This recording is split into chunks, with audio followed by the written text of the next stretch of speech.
오늘 슬기로운 라디오 생활 1부는 슬기로운 자치생활 시간입니다. 우리 동네를 살기 좋은 곳으로 만들기 위해서 지역의회에서 어떤 일들 하고 있는지 알아보는 시간인데요.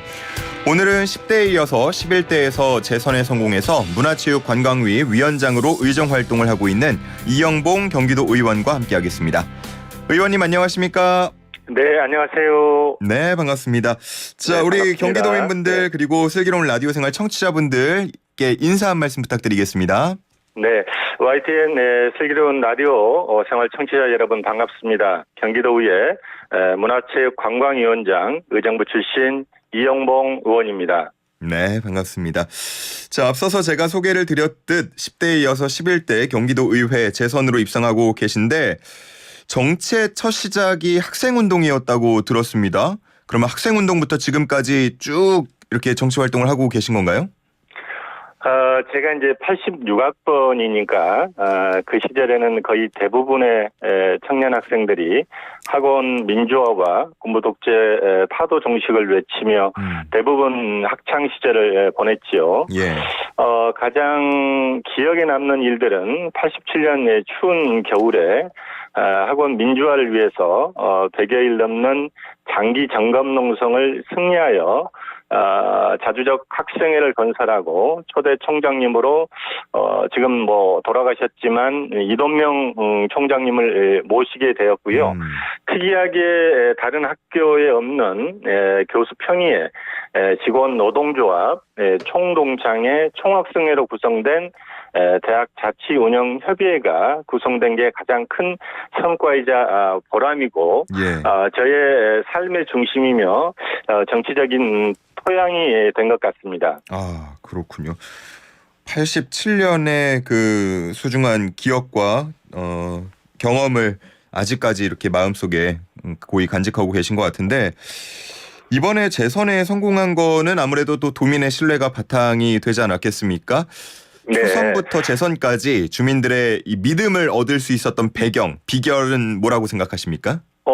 먼저 비결이라면 10대의 기간에 지역 주민이 주신 민원을 129건, 면담을 223건, 정담회를 78건을 실시하였습니다.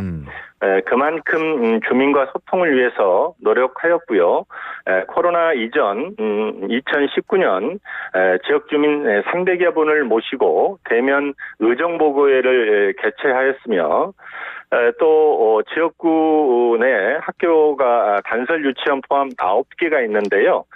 정기적으로 방문하여 우리 아이들의 교육복지를 위해 무엇이 필요한지 현장을 점검하고 예산을 반영할 수 있도록 현장 중심의 의정활동과 지역 현안 사업을 꼼꼼하게 챙기는 게 비결이라고 생각합니다. 예.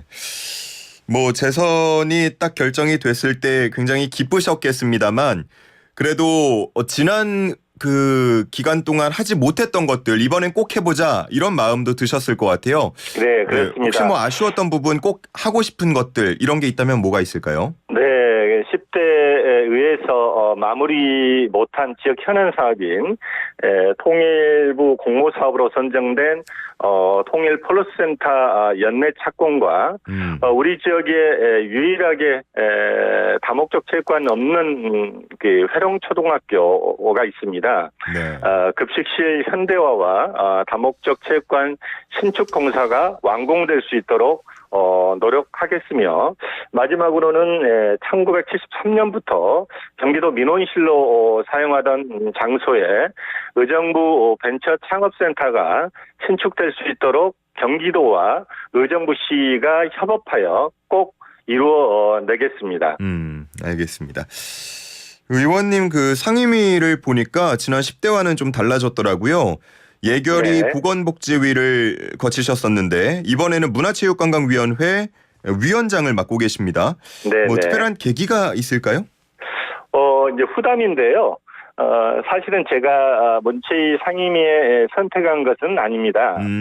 우리 진행자님도 아시다시피 경기도의회는 더불어민주당과 국민의힘이 78 동수이죠. 그렇죠. 그래서 여야 협의에 따라서 상임위 배정이 될 수밖에 없는 구조라 당일에도 문체위 위원장으로 추천되는지 전혀 몰랐습니다.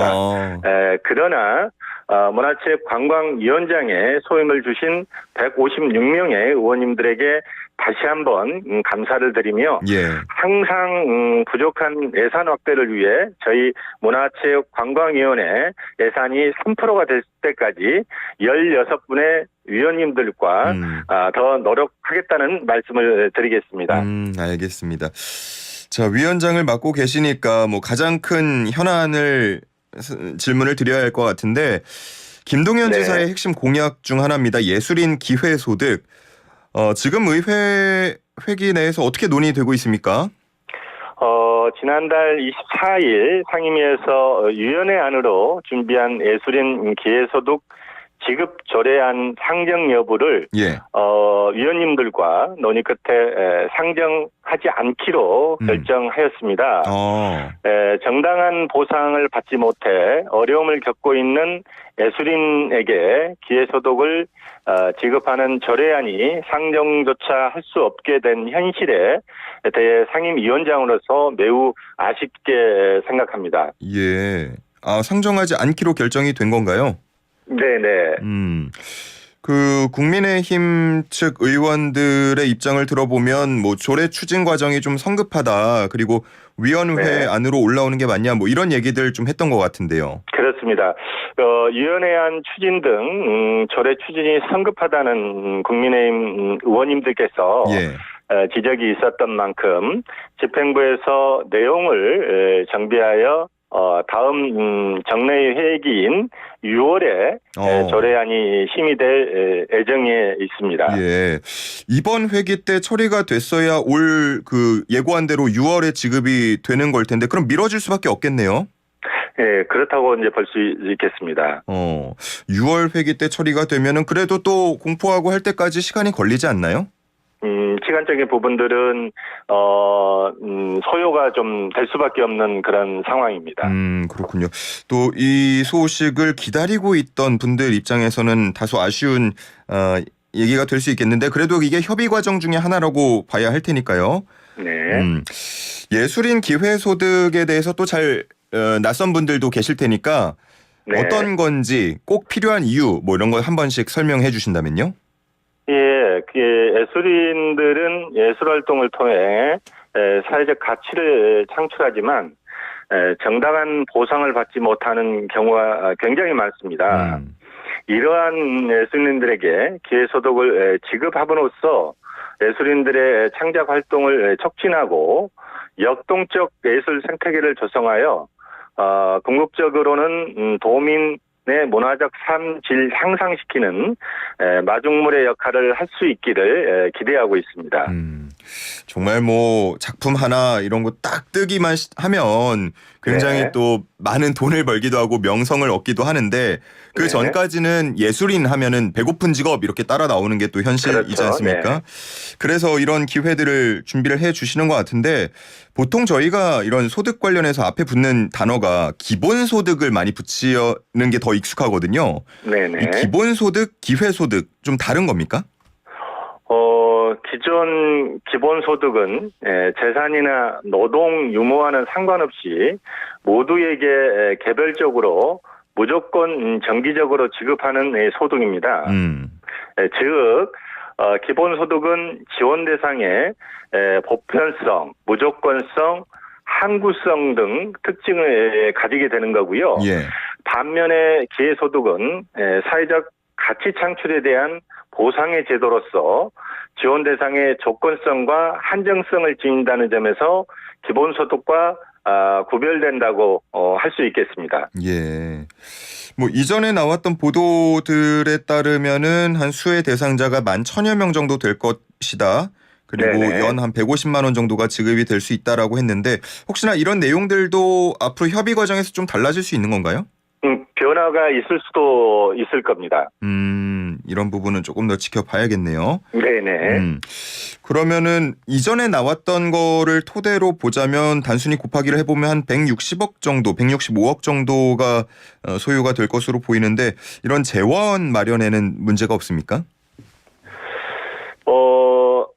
재원에 대한 부분들은 지난해 그 본해산 심의 과정에서 우리 상임위원회에서 치열한 논의 끝에 경기도가 제출한 예술인 기회소득 시범사업 예산 66억 원을 원안 의결하여 도 차원의 재원을 마련한 상태이고요.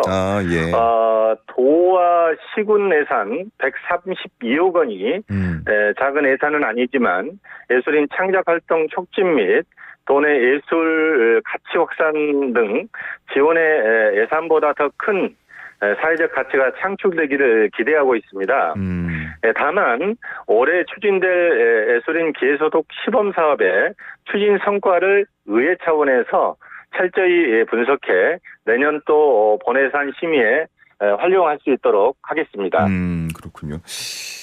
만약에 이제 의결이 돼서 지급이 된다고 하면 주변에서 바라보는 입장에서는 잘 됐다 하시는 분들도 있겠지만 나도 배고프다. 나도 네. 이런 기회소득 줬으면 좋겠다라고 형평성 문제를 제기할 수도 있을 것 같거든요. 네네. 어떻게 보시나요, 이 부분은?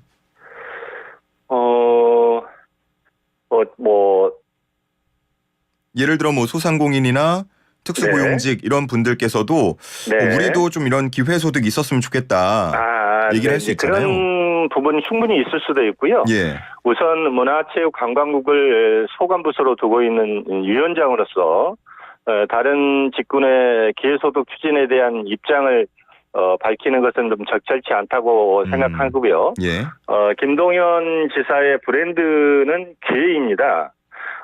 지난해 11월 경기도의회 본회의장에서 연설을 통해 기회 사다리, 기회 소득, 기회 안전망, 기회 발전소, 기회 터전 등 5대 기회를 추진한다고 밝힌 바 있습니다. 예술인 기회 소득을 시작으로 의회와 충분한 소통을 통해 경험과 도전의 기회를 제공하는 다양한 기회소득 정책이 확대된다면 도민들께 충분히 공감해 주시라 생각됩니다. 알겠습니다. 예술인 기회소득과 좀 별개로 네. 요즘 코로나 일상 회복이 조금 다가오고 있는데 많이 일상 회복이 되고 있는데 그 네. 예술인분들 상황 좀 많이 나아지셨나요? 코로나19로 인해서 상당히 이제 문화예술 체육 관광 쪽에 상당한 그 타격이 컸죠. 아직 이제 회복된 체육 쪽 분야에는 좀 회복이 된 건 사실이고요. 예. 네, 문화예술 관련해서는 상당히 지금 더디게 회복되고 있는 추세라고 볼 수 있습니다. 그렇군요. 예술 분야, 문화 분야는 아직은 좀 더딘 상황이다 말씀해 주셨습니다. 네네. 자, 끝으로 지역구 현안도 좀 살펴보겠습니다. 가장 관심 갖고 지켜보는 현안이 있다면 어떤 게 있을까요? 여러 가지 지역 현안 사업이 있지만 한 3가지 정도만 말씀을 드리겠습니다. 예. 첫 번째는 호원천 생태 하천 복원 사업인데요. 경기도와 의정부시 매칭 사업으로 관내 지방 하천 중 6개가 있는데요. 생태 하천이 복원되지 않는 유일한 하천으로 총 공사비 136억 중에 예. 도비와 특별 조정 교부금을 78억을 확보하여 사업이 이제 진행 중에 있고요. 친환경적인 복원을 통해 시민들이 즐겨 찾는 생태하천이 될 것이고요. 예. 두 번째는 호원동 예비군 훈련장 이전입니다. 1991년도부터 의정부시 호원동 산 55-1번지 일원에 약 한 13만평 부지에 위치한 예비군 훈련장은 의정부 시민과 관계없는 서울시 노원구, 도봉구, 중랑구 등 서울시 예비군 자원 훈련을 위한 시설로 사용되었고요. 예. 현재는 거주 병력은 철수하였지만 국방부는 하루빨리 대체 부지를 확정하여 예비군 훈련장과 주변의 주거 환경을 개선하고 경기 북부 관문에 위치한 지리적 활용도가 높은 남북 간의 도로를 개설로 경기도 북부 지역의 균형 발전을 도모할 수 있을 것이고요. 예, 세 번째는요? 마지막 세 번째는 신원 배드민턴장 신축입니다. 예. 짧게 말씀 정리 부탁드릴게요. 네, 불법으로 사용하고 있는 체육시설로 빠른 시일 내에 부지가 확정되어 신축함으로 쾌적한 환경에서 생활적 동호인이 즐거운 운동으로 건강한 공동체를 만들고 동호인 저변 확대에 기여하고자 합니다. 예, 알겠습니다. 네. 자, 오늘 말씀은 여기서 정리해야겠습니다. 잘 들었습니다. 고맙습니다. 네, 지금까지 이영봉 경기도 의원과 함께했습니다.